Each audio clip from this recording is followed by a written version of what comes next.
Hello नमस्ते साथीहरु, तपाईलाई new tech support Nepali technical च्यानलमा स्वागत छ र तपाईले स्क्रिनमा प्रिभ्यू भिडियो हेरिसक्नु भएको छ। अहिले निकै नै ट्रेन्डमा रहेको राते लम्बिया सङमा चाहिँ फोटो बिट ट्रान्जिसन एडिटिङ हामी चाहिँ आज सिक्न गइरहेका छौं। तपाईहरुले पनि आज यस्तै सेम बनाउन चाहनुहुन्छ भने कृपया भिडियोलाई स्किप नगरिकन अन्तिमसम्म हेर्नु होला। सबभन्दा पहिले यस्तो खालको एडिटिङ चाहिँ हामी क्यापकट एपबाट गर्न गइरहेका छौं र धेरै भन्दा धेरै साथीहरुले चाहिँ मलाई क्यापकट एपबाट चाहिँ थोरै फोटो युज गरेर फोटो बिट ट्रान्जिसन सिकाउनु भन्दै हुन्थ्यो। त्यही भएर आज यो फोटो बिट ट्रान्जिसनमा हामी दुईवटा फोटो मात्र युज गरेर चाहिँ एकदम राम्रो खालको फोटो बिट ट्रान्जिसन बनाउन गइरहेका छौं। कृपया भिडियोलाई अन्तिमसम्म हेर्नु होला र सबभन्दा पहिले तपाईले आफ्नो फोनमा क्यापकट एप इन्स्टल गरेर सिधै ओपन गर्नु होला।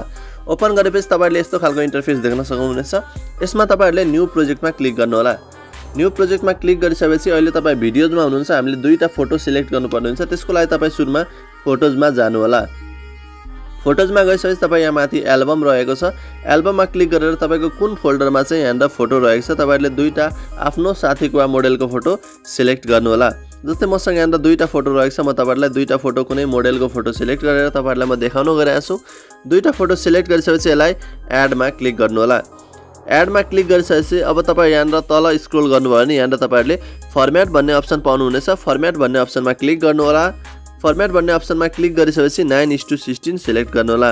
यसपछि तपाईहरुले यो फोटोहरुलाई यसरी जुम गर्नु होला। हेर्न सक्नुहुन्छ, म तपाईहरुलाई जुम गरेर देखाउँछु। यसरी तपाईहरुले जुम गर्नु होला। फोटोलाई यसरी जुम गरिसकेपछि तपाईले अर्को फोटोलाई पनि यसरी नै सेम जुम गर्नु होला। जुम गरिसकेपछि अब तपाई यिनीहरुको ड्युरेसन मिलाउनु पर्ने हुन्छ। सबभन्दा पहिलो फर्स्ट फोटो जुन रहेको छ यो फोटोलाई तपाईहरुले 3.0 सेकेन्ड रहेको छ, यसलाई तपाईहरुले बढाएर 5.6 सेकेन्ड बनाउनु होला। 5.6 तपाईहरुले एक्ज्याक्ट यसरी राख्नु होला। यसपछि तपाईहरु नेक्स्ट फोटोमा आउनु होला। नेक्स्ट फोटोलाई पनि तपाईहरुले बढाएर 5.2 सेकेन्ड बनाउनु पर्ने हुन्छ। हेर्न सक्नुहुन्छ 5.2 सेकेन्ड कहाँ रहेको छ। ओके, यतिको तपाईहरुले राख्नुभयो भने तपाईको 5.2 सेकेन्ड आउनेछ। यसपछि तपाई स्टार्टिङ पोजिसनमा आउनु होला। अब हामीले ड्युरेसनको काम सकाइसकेका छौं। यसपछि तपाईहरुले एनिमेसनको काम बाँकी रहेको छ, त्यसैले तपाईहरुले सुरुको फोटोलाई सिलेक्ट गर्नु होला। फर्स्टको फोटोलाई सिलेक्ट गरिसकेपछि एनिमेसनमा जानु होला। एनिमेसनमा गइसकेपछि कोम्बोमा जानु होला। कोम्बोमा गइसकेपछि तपाईहरुले यहाँ बाइसेक्ट 2 भन्ने एनिमेसन तपाईहरुले पाउन सक्नुहुन्छ। तपाईहरुले यसको लागि बाइसेक्ट 2 सिलेक्ट गर्नु होला। बाइसेक्ट 2 सिलेक्ट गरिसकेपछि तपाईहरुले यसलाई ओके गरिदिनु होला। यसपछि तपाईहरुले सेकेन्ड फोटोलाई सिलेक्ट गर्नु होला।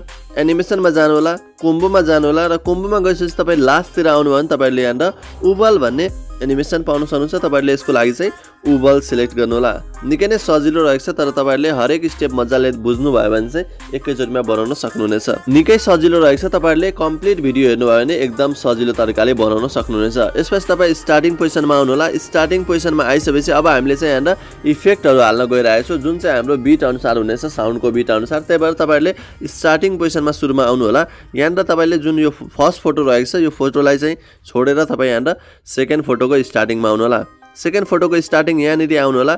यहाँ आइसकेपछि तपाईले यहाँ इफेक्टमा क्लिक गर्नु होला। इफेक्टमा क्लिक गरिसकेपछि तपाई यहाँ भिडियो इफेक्टमा आउनु होला। भिडियो इफेक्टमा तपाईहरु यहाँ आइसकेपछि यहाँ तपाईहरुले माथि थुप्रै अप्सन रहेको छ, तपाई यहाँ मुडमा आउनु होला। मुडमा गइसकेपछि तपाईहरुले यहाँ सार्दै जानु भयो भने तपाईहरुले यहाँ मेट्योर भन्ने पाउन सक्नुहुन्छ। तपाईहरुले मेट्योर सिलेक्ट गर्नु होला। मेट्योर सिलेक्ट गरिसकेपछि यसलाई ओके गर्नु होला। ओके गरिसकेपछि हेर्न सक्नुहुन्छ हाम्रो मेट्योर यहाँसम्म रहेको छ। तपाईहरुले यसलाई थोरै घटाइदिनु होला, यतिको पार्दिनु होला। यतिको बनाइसकेपछि तपाई सेम यही पोजिसनमा आउनु होला। यही पोजिसनमा आइसकेपछि तपाई फेरि यहाँ भिडियो इफेक्टमा जानु होला र सेम प्रोसेस रहेको छ। तपाई मोडमा जानु होला र तपाईहरुले यसलाई पनि मेट्योर सिलेक्ट गरिदिनु होला।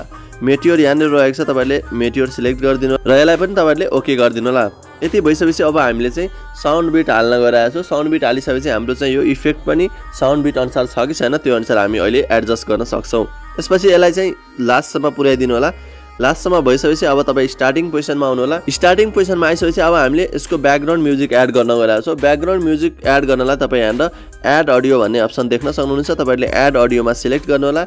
एड अडियोमा सिलेक्ट गरिसकेपछि यहाँ एक्सट्र्याक्टेडमा सिलेक्ट गर्नु होला र म तपाईहरुलाई एउटा भिडियोको डाउनलोड लिंक डिस्क्रिप्सनमा दिनेछु। कृपया भिडियोलाई कम्प्लिट हेरिसकेपछि अन्तिममा तपाईहरुले डाउनलोड गर्न सक्नुहुनेछ र डाउनलोड गरेको तपाईहरुले भिडियोलाई यहाँ सिलेक्ट गर्नु होला। सिलेक्ट गरिसकेपछि तपाईहरुले इम्पोर्ट साउन्ड अन्ली गर्नु होला। यसपछि तपाईहरुले यहाँ हेर्न सक्नुहुन्छ हाम्रो साउन्ड जहाँसम्म रहेको छ त्यहाँसम्म हाम्रो फोटो रहेको छ। अब तपाईहरुलाई म यहाँ प्ले गरेर देखाउँछु हाम्रो इफेक्ट अनुसार चाहिँ हाम्रो सम्पूर्ण कुरा बिट अनुसार मिलेको छ कि छैन भनेर हेर्न सक्नुहुनेछ। यहाँ रहेको छ। त्यसपछि यहाँबाट तपाईहरुलाई म देखाउँछु। वाउ, एकदम राम्रो खालको इफेक्ट रहेको छ।